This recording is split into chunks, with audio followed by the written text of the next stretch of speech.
Okay, so we're joined here by Ardal O Hanlon ahead of his big show in the Cork Opera House. So I suppose first question, what's it like to be here in Cork? It's lovely, yeah, here in the very glamorous backstage area of the Opera House, so people can see what it's really all about. It's not all cocaine and hookers.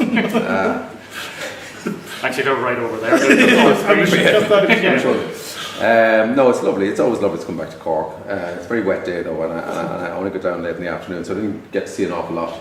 Yeah.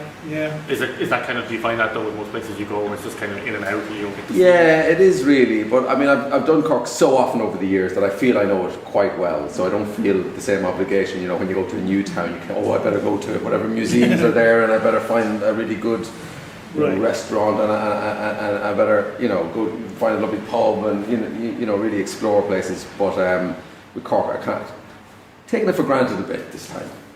Do you notice actually in different places though? I mean, obviously it's like an Irish audience, but do you notice differences in the audiences from town to town? I mean, I know Cork, we have a reputation for the real capital and all that stuff, but do you notice it in your interactions? Not hugely within Ireland, but certainly between Ireland and Britain you'd notice a fair bit of difference, and certainly between sort of northern England and Scotland and the south of England it can be quite pronounced, the difference. You know, people in the north of England are very like people in Ireland generally. They sort of seem to go out for a really good time, and then people in the south of England are just a bit more sort of slightly more reserved. I mean, really good listeners and you know, really engaged with the show, but you know, maybe they don't express it as much as people from the north and from Ireland. But within Ireland you wouldn't really notice a huge difference. I mean, you wouldn't notice a difference in certain venues actually. I mean, the Opera House is a rather grand theatre, so you know, you'd expect it to be slightly more sedate than say a comedy club. Yeah, and then do you tailor your material for the venue? Or? Oh God, no! I never, no, not really. You would a bit, yeah. You would. You know, you kind of try to read the audience very quickly, see who they are, and you know. But it's not that you kind of tailor it, you know, specifically. But you know, you certainly change the pace of it, maybe the energy of it, and things like that. And, you know.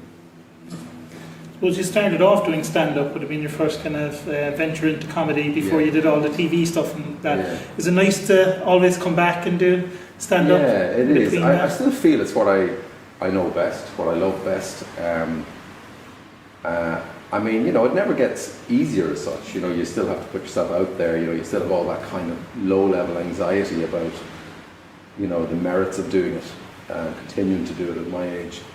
But it's part of the DNA at this stage. You know, I love it. I love doing the TV shows, but I always feel like they're like a break. I don't know what I did to deserve that. You know, like a bit of a holiday camp or something, atmosphere on some of these TV shows that you do. You know, and you're part of a big team as well, so the pressure's not all on you. But I think with stand-up, it's just so much, like, it's so satisfying because, you know, you spend so much time on your own working out this stuff and digging deep and you know, trying to find what's funny about things, and you know, you're mining your own life and your own experiences. So I think all that's very, very satisfying, you know, ultimately, possibly more satisfying than even playing a very meaty role. I imagine the immediacy, because obviously when you make a TV show, you're putting it out there, but on stage it's either the joke works or it doesn't, so that immediacy must be kind of scary, is it? Yeah, it is a bit, like, and it's also because it's personal. You know, you take it very personally, you take the reaction of the audience very personally.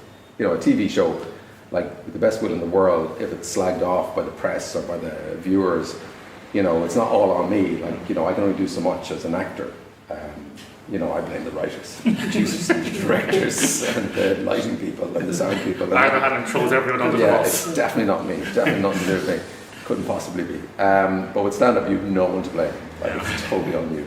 I'm going to go back a few years to one of my favourite moments of yours, when remember the Ireland Holland game and Slane Castle. I was at Slane that day. Oh, really? Yeah.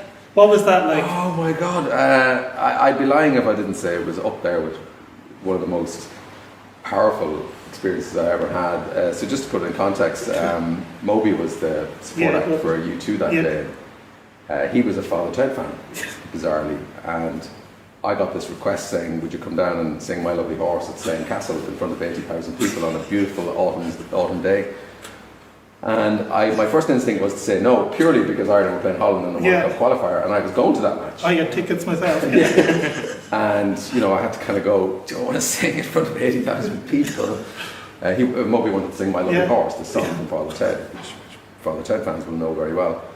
And so I was kind of humming and hawing, but, you know, I was such a football fan, and Ireland was so close to qualifying that I picked the match. But then Moby said, that's fine. Yeah. We'll get you down in a helicopter straight after the match. Okay. I've run out of excuses now. So it was amazing swooping in over Slane. So that kind of experience was very powerful.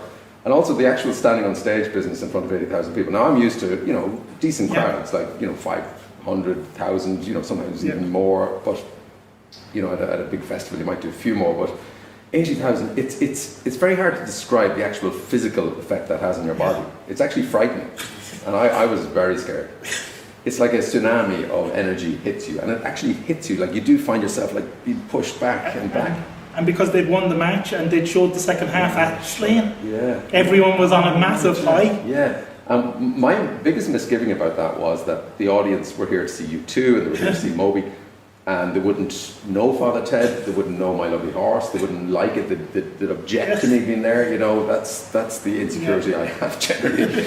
But they didn't. They all knew the words. They all sang along. It was incredible. It was great. It was a great moment. I could barely remember the words. The audience could. It was really. It was a wonderful moment. Something I'll always remember. Yeah. No, I'll always remember. The only thing is, when I say I'll always remember, I actually blanked on stage. Like, I don't remember it very well. Right. I kind of momentarily went blind and deaf for the minute or two I was up there. And it was only afterwards people said, oh yeah, you sang it and you got all the words out. But I actually, like, I was so overwhelmed by the experience. I can imagine. We were talking about this earlier, but imagine if they'd lost. If they'd lost the match. The energy would have been very different. Yeah, it would have been. I don't know. I mean, yeah. But actually, speaking of your television appearances, though, Death in Paradise as well is a very popular thing, and you're moving on from it now. How has that been? Kind of. Well, it's been brilliant. I mean, you know, I've done it for 4 summers now, so it's been great. I mean, I've really enjoyed it. I enjoyed very much the lifestyle aspects of it. You know, you're working on a Caribbean island for up to 5 or 6 months of the year. And so that was a bit of a novelty. I mean, but, you know, bottom line is it's very tough. You're away from family for a long time, in extreme conditions that you wouldn't get here in Ireland or in Britain. And, you know, there's only so much you can do with something like that. No matter how much you're enjoying it, you kind of eventually, you know, it's just, you get worn out mentally and physically. So, you know, it's not like, you know, I know you hear actors going on about like, oh, it was so tough. No, I mean, you know, it's not that tough. You know, being in the Caribbean island for I don't like to think you gave up the Caribbean climate for Cork's weather today. Yeah, much afraid. Yeah, the murder rate is similar as well. Isn't it? No, but it's not so much that. It's you know, you do 20. I think I did 20 episodes, maybe no more than that. Well, at least 20 episodes. Anyway, I've solved 20 murders. Yeah, and. You know, like, it doesn't, you know, it is quite formulaic. It's a wonderful show to do and be part of, but ultimately, you know, you want to do other things with your life as well. You want to try, you know, you hopefully be offered other roles, different types of roles, and you know, so you can have too much of a good thing, for sure. And of course, when will Thermal Man be joining the Marvel Cinematic Universe? I don't think he'll be admitted somehow. He doesn't qualify on certain grounds. Thank you very much. Thank you so much for joining us, and best of luck tonight. I'm sure it'll be great. Cheers. Thank you.